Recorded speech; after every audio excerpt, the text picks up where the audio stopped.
Russia প্রীতির কারণে ভারতের ওপর চরম ক্ষেপেছে যুক্তরাষ্ট্র। রাশিয়ার প্রকল্পে জড়িত থাকার অভিযোগে ভারতের দুটি শিপিং কোম্পানির ওপর নিষেধাজ্ঞা দিয়েছে যুক্তরাষ্ট্র। সেই সঙ্গে ওই কোম্পানিগুলোর সম্পদ জব্দ করার কথাও জানানো হয়েছে। যুক্তরাষ্ট্র জানিয়েছে, রাশিয়া থেকে তরলকৃত প্রাকৃতিক গ্যাস এলএনজি রপ্তানি সীমিত করার বৃহত্তর প্রচেষ্টার অংশ হিসেবে এ পদক্ষেপ নেওয়া হয়েছে। মার্কিন ট্রেজারি ডিপার্টমেন্টের বিবৃতিতে এ তথ্য জানানো হয়। নিষেধাজ্ঞা পাওয়া কোম্পানি দুটির নাম গোটিং শিপিং কো এবং ক্লিও এনার্জি কার্গো শিপিং।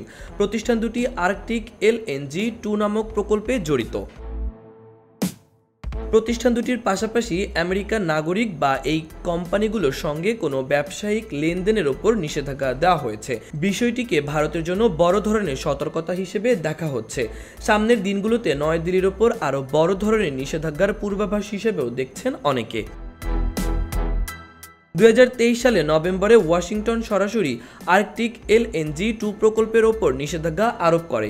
এরপর একই বছরের ডিসেম্বরে এলএনজি সরঞ্জাম উৎপাদনে জড়িত বেশ কয়েকটি রুশ প্রতিষ্ঠানের বিরুদ্ধে নিষেধাজ্ঞা দেওয়া হয়।